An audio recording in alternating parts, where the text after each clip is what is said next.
ওখানে গিয়ে শুয়ে থাকে। হ্যাঁ,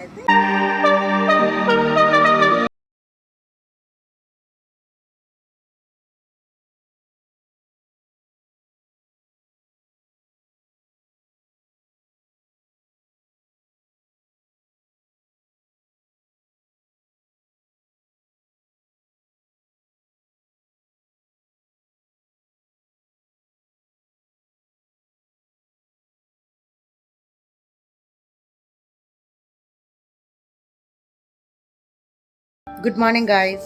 আজকে স্যাটারডে, একটু চাপ কম, কারণ মেয়েদের ছুটি আজকে। ঠিক আছে, আমি ঝটপট কাজগুলো সেরে ফেলি, মিঠামিঠিদের খাইয়ে দিই, তারপর তোমাদের সাথে আবার কথা বলছি। ওকে,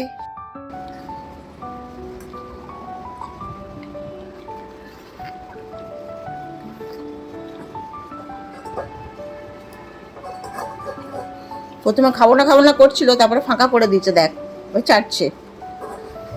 আর এই যে আজকে আর খাওয়াতে হয়নি, নিজে নিজেই খাচ্ছে। হয়েছে মা, আরো চাই?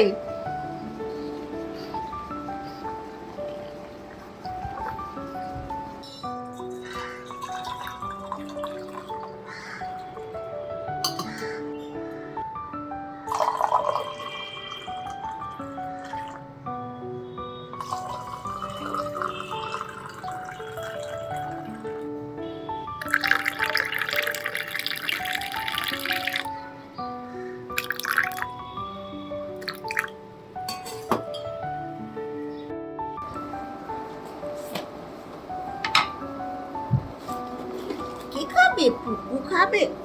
পুকু খাবে? বুকু খাবে তো? দাঁড়াও, মিঠি বিস্কিট খাবে তুমি?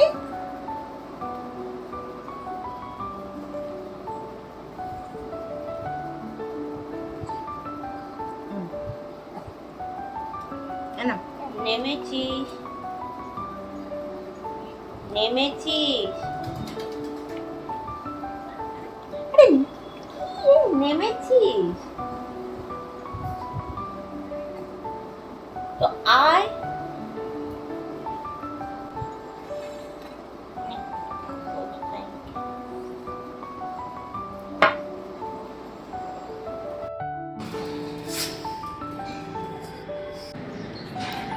চলো চলো, হিচি করে নাও, হিচি করে নাও, হিচি করে নাও। মিঠি মেয়ে, মিঠির আজকে শরীরটা খারাপ, সেই জন্য একটুখানি চনমনে করার জন্য ছাতা নিয়ে এসেছি। মিঠা, উঠেই এই টুলটার মধ্যে হিসি। চলো চলো চলো চলো মিঠি, হিসি পাটি করে নাও মা। আসো। দেখেছো, সেই আবার ঘন্টির আওয়াজ।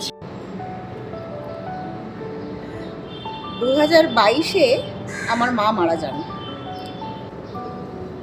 আর বাবা মারা যান 2023-এ। 22-এ মা, বাবা 2023-এ। বিষয়টা হচ্ছে, 22-এ মা মারা যাওয়ার পরে আমি বাবাকে দেখার জন্য এখানে চলে আসি, মানে আমার যে বাপের বাড়ি সেখানে চলে আসি। কেন কি, আমার মা বাবা এখানে একা থাকতেন, আর ভাইরা কাজের সূত্রে যে যার মতো বাইরে থাকে। তো এখানে বাবাকে একা ছাড়া আমরা 3 ভাই বোন কেউই চাইনি বাবাকে একা ছাড়তে, সে কারণে। আর আমি একটা রেন্টেড ফ্ল্যাটে থাকতাম। তো ভাইরা বললো এখানে চলে আসতে, আমি চলে আসলাম। বাবাকে দেখার জন্য এসেছিলাম, কিন্তু বাবাকে আর বেশি দিন দেখতেই হলো না। আমি এখানে এখানে এসেছি 2022-এর এপ্রিলে, আর বাবা মারা গেলেন অগাস্টে। তার মানে বুঝতে পারছো কতটুকু টাইম আমি বাবাকে পেয়েছি এখানে, বাবার জন্য করতে পেরেছি এখানে এসে। তো যাই হোক, শেষ টাইমে বাবার সাথে ছিলাম, বাবার জন্য যেটুকুনি করেছি, মানে যদি 1%ও করে থাকি, সেটাই আমার স্যাটিসফ্যাকশন। তারপর থেকে আমি এখানেই রয়ে গেলাম আমার ফুল ফ্যামিলি নিয়ে, এখন এখানেই আছি। আর ভবিষ্যতে কোনো দিন যদি অন্য সংস্থান করতে পারি, অন্য বাসস্থান করতে পারি, এখানে আমি অবশ্যই ছেড়ে যাব। কারণ এই বাড়ি আমার 3 ভাই বোনের, আমি আমার 2 ভাইয়েরও। তো সুতরাং আমি একলা এটা দখল নিয়ে বসে ঠিক ভালো লাগে না। সেই জন্য চেষ্টায় রয়েছি, দেখি কি করা যায়। এই কথাগুলো তোমাদের ভাবছিলাম অনেকদিন ধরেই শেয়ার করব, তো হয়ে ওঠেনি। আজকে ভাবলাম ওই মিঠির শরীরটা একটু খারাপ আছে, খারাপ হয়েছে রাদার, তো চুপচাপ আছে, তার ছাদে উঠালে একটু চনমনে হয়ে যাবে, ছাদে উঠিয়ে এনেছি। তাই জন্য ভাবলাম কী করবো, এমনিতে তো বাইরে কোথাও যাওয়া হয় না ঝট করে যে তোমাদের বাইরে সিনসিনারি দেখাবো, বা কোথাও বেড়াতেও খুব একটা যাওয়া হয় না, মানে কাছে পিঠের কথাই বলছি। যেদিনকে যাব অবশ্যই তোমাদের ভিডিও করব, তোমাদের দেখাবো, তোমাদের সাথে শেয়ার করব। তাই উঠে একটুখানি তোমাদের এইসব কথাগুলো শেয়ার করলাম, নিজের মনটাও একটু ভালো লাগলো, আর তোমরাও আমার সম্পর্কে কিছুটা হলেও জানতে পারলে। ঠিক আছে, চলো, মিঠামিঠি হয়ে গেছে, ওদের নিয়ে আমি নিচে নামি, পরে আবার কথা হচ্ছে। আমাদের অ্যাপার্টমেন্টের সামনেই এই আম গাছটা রয়েছে। আজকে ছাদে উঠে দেখলাম একটা নয় দুটো আম গাছ আগে পেছনে করে রয়েছে, ভর্তি মুকুল এসছে দুটো আম গাছ মিলিয়ে। তাই তোমাদের দেখাচ্ছি, চলো এবার নিচে যাই। এই দেখো, এটা হচ্ছে আমার আজকের অনলাইনের মার্কেটিং, দেখতে পেয়েছো? এবার রান্না করব আজকে আমি এটা। তো দেখতে পাচ্ছ আমি চলে এসেছি রান্নাঘরে। আজকে বানাবো ডিমের একটা আইটেম। তো ডিমগুলো ঝটপট আমি সেদ্ধ বসিয়ে দিই।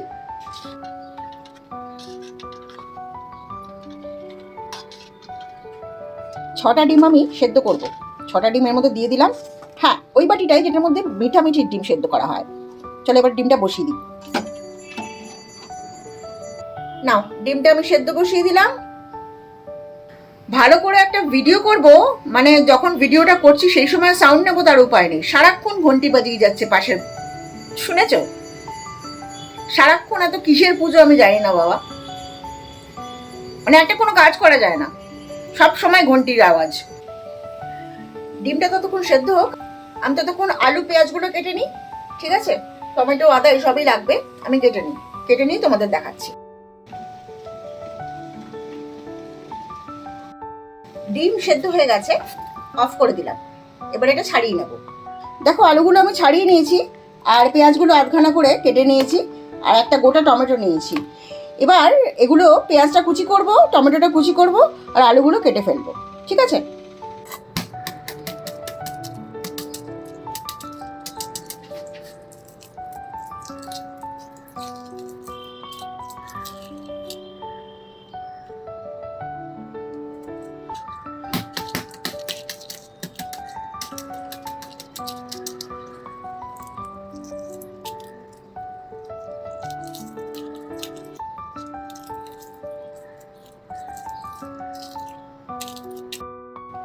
দেখো ডিমগুলো আমি একদম ছাড়িয়ে পরিষ্কার করে নিয়েছি। ঠিক আছে, আর একটু ধুয়েও নিয়েছি, একটু খোসা লেগেছিল, ওটাও ধুয়ে নিয়েছি। দেখো আলুগুলো আমি এইভাবে কেটে নিয়েছি। কড়াইতে একটু জল বসিয়েছি, এতে আলুগুলো সেদ্ধ করে নেব। আলুগুলো এর মধ্যে দিয়ে দিচ্ছি।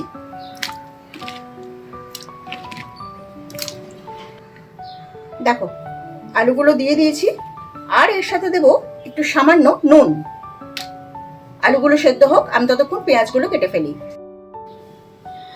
দেখো আলু সেদ্ধ হচ্ছে, আর আমি পেঁয়াজটা এইভাবে কুচিয়ে নিয়েছি। এই দেখো এরকম করে কুচিয়ে নিয়ে আমি একটুখানি ধুয়ে নিয়েছি।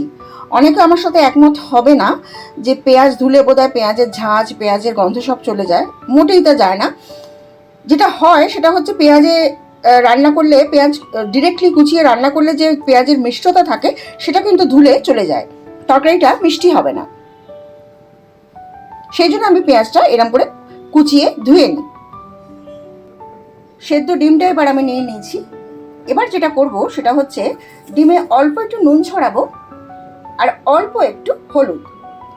এবার এটা খুব ভালো করে মিশিয়ে নিতে হবে। কিভাবে মেশাবো? দেব ঢাকা, ঠিক এইভাবে মেশাবো।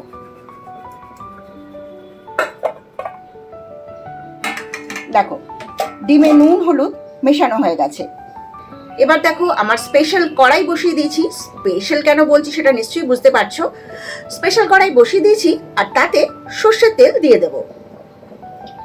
একটু বেশি সর্ষের তেল দেব, যাতে তরকারিটার দারুণ টেস্ট হয়।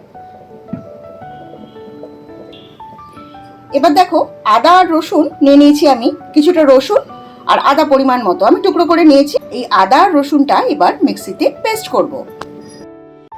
আমার স্পেশাল কড়াইয়ে তেল গরম হয়ে গেছে। এবার এতে আস্তে আস্তে আঁচটা কমিয়ে ডিমগুলো ছেড়ে দেব।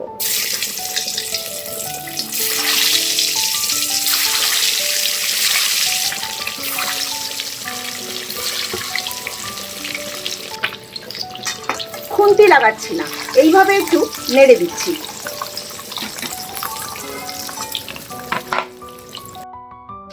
দেখো আদা আর রসুন আমি পেস্ট করে নিয়েছি, আর এদিকে ডিমটাও ভাজা ভাজা হয়ে গেছে। ডিমগুলো এবার আমি তুলে নিচ্ছি। দেখো ডিমগুলো ভাজা হয়ে গেছে, এগুলো তুলে নিয়েছি। এবার কড়াইয়ের তেলে আমি ফোড়ন দিচ্ছি এই জিরে আর তেজপাতাটা।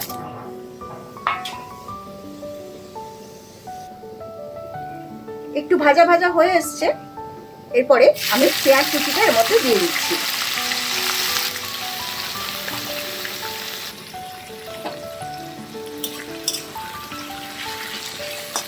ভালো করে নেড়ে একটু ভাজা ভাজা করতে হবে পেঁয়াজগুলো।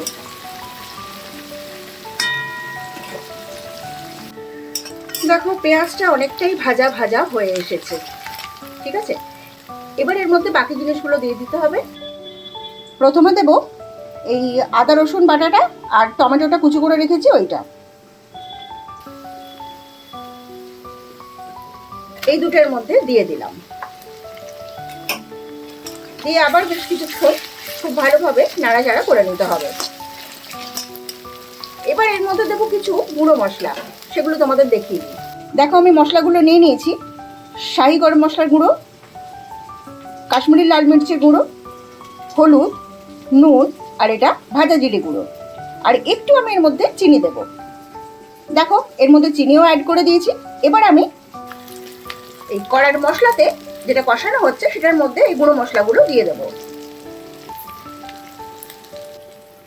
এবং সাথে সাথে দিয়ে দেব একটু জল, যাতে মশলাটা পুড়ে না যায়। এবার খুব ভালো করে এটাকে কষাতে হবে, আর বেশ সময় নিয়ে কষাতে হবে।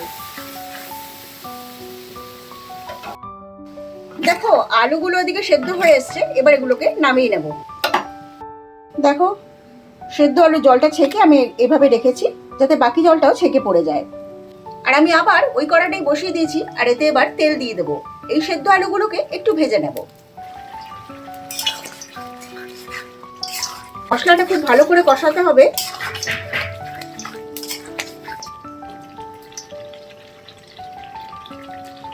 দেখেছো? দেখো কড়াইতে তেল গরম করে নিয়েছি, এবার এতে আলুগুলো ছেড়ে দেবো।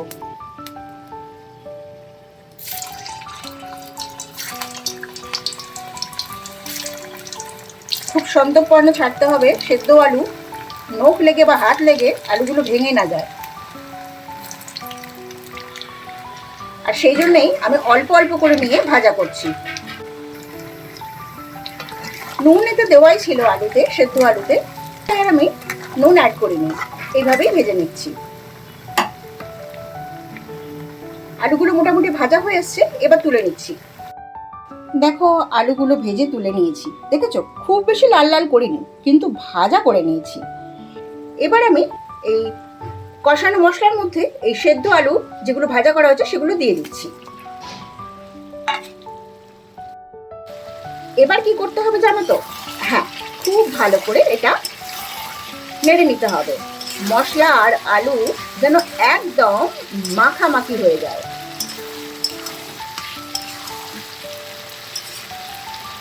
দেখতে পাচ্ছ তো কি সুন্দর কষানোর রংটা এসছে। খুব ভালো করে কষাতে হবে, আর একটু ভাজা ভাজা করে নিতে হবে। তারপরে এর মধ্যে যাবে জল। মশলাটা তো আগেই কষানো ছিল, অনেকক্ষণ ধরেই কষাচ্ছিলাম। তারপরে আলুটা দেওয়ার পরে আর খুব বেশিক্ষণ কষালাম না। এবার আমি এর মধ্যে দিয়ে দেব জল।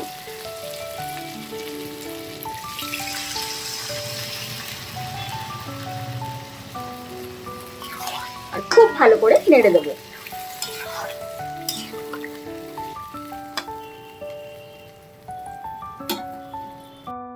দেখো ফুটে গেছে।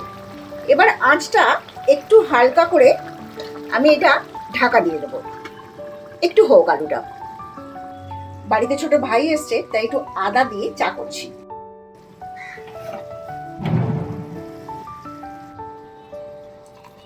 ভাইকে চা দেওয়ার সাথে সাথে আমারও হয়ে যাবে 1 কাপ। ভাই তো বেশি খায় না।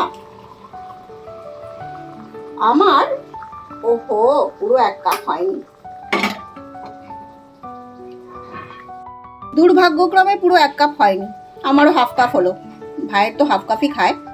চলো এটা দিয়ে আসি। দেখো আলু আর ঝোলে একদম মাখামাখি। এবার আমি এর মধ্যে ডিমগুলো দিয়ে দেবো, কারণ আলুগুলো একদম সেদ্ধ হয়ে গেছে আর ঝোলটাও প্রায় হয়ে এসছে। এবার ডিমগুলো দিয়ে দেবো। ডিমগুলো এবার এর মধ্যে আস্তে আস্তে দিয়ে দিচ্ছি।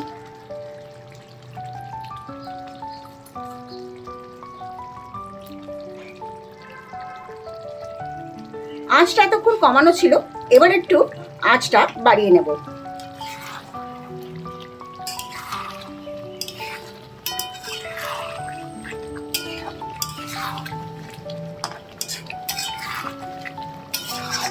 খুন্তি বা চামচের কানা লেগে ডিমগুলো অনেক সময় ভেঙে যায়, তাই খুব সন্তর্পণে এই সময় কাজ করতে হবে। আমি এই সময় দুটো জিনিস এর মধ্যে দিয়ে দেব। একটা হলো ভাজা জিরে গুঁড়ো আর একটা হলো গরম মশলা। আমি দুটোই এর মধ্যে ছড়িয়ে দিচ্ছি আর খুব ভালো করে নেড়ে দেবো।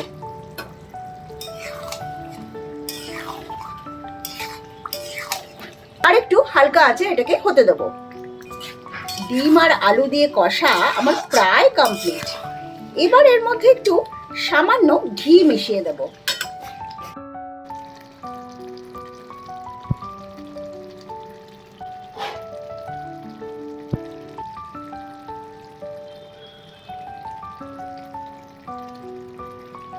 দেখো এটার মধ্যে একটু ঘি মিশিয়ে দিচ্ছি। 1 গাদা দেওয়ার দরকার নেই, তবে খুব কম দিলেও হবে না, কারণ গন্ধটা আসতে হবে তো। আমি পুরো নামানোর আগেই দিচ্ছি। নামানোর সময় এটা দিলে খুব ভালো গন্ধ আসবে। ভালো করে এবার একটু নেড়ে, এবার এটা হয়ে গেছে, এবার নামিয়ে দেব। এবার নামানোর সময় হয়ে গেছে, আমি গ্যাসটা অফ করলাম। আর জল শুকবো না।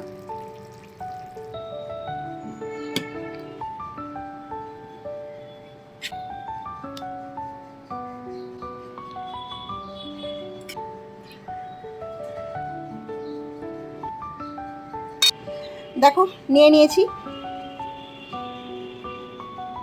কেমন দেখতে হয়েছে শুধু তোমরাই বলবে কমেন্টে, ঠিক আছে? আর অবশ্যই বলবে কিন্তু। আজকের আমার রেসিপি আলু দিয়ে ডিমের কষা। তাহলে রেসিপি আমি দেখিয়ে দিয়েছি, রান্নাঘর থেকে বেরিয়ে গেছি, এবার যাবো স্নানে। তোমরা এটা দেখে এটা ফলো করে নিজেরা বানাবে কিন্তু, আর খেয়ে কমেন্ট করে আমাকে বলবে কেমন হয়েছে, ঠিক আছে? চলো আমি রেডি হয়ে গেছি, এবার বেরোতে হবে, ঠিক আছে?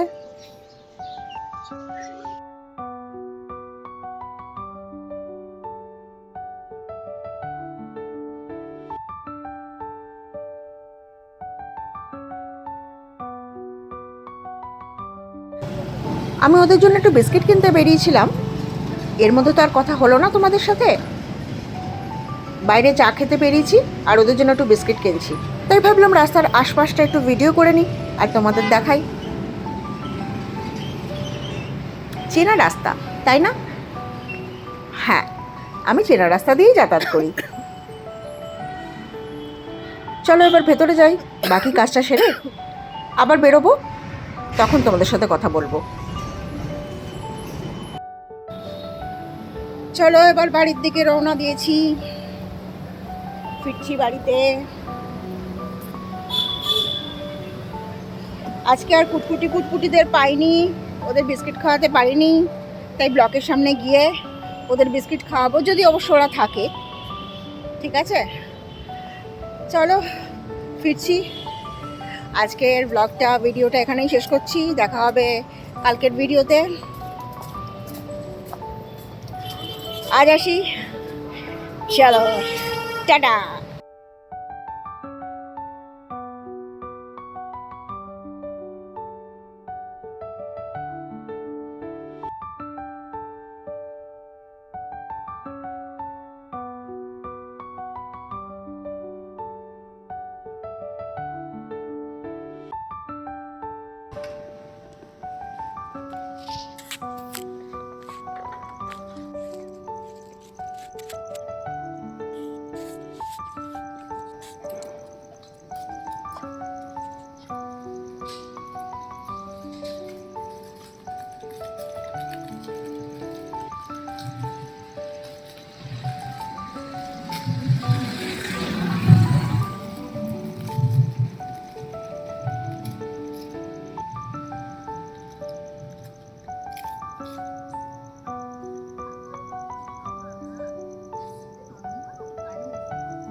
আদর খেতে খুব ভালোবাসো, আদর করতে যায় না, আদর করতে যায় না, তাই না বাবা?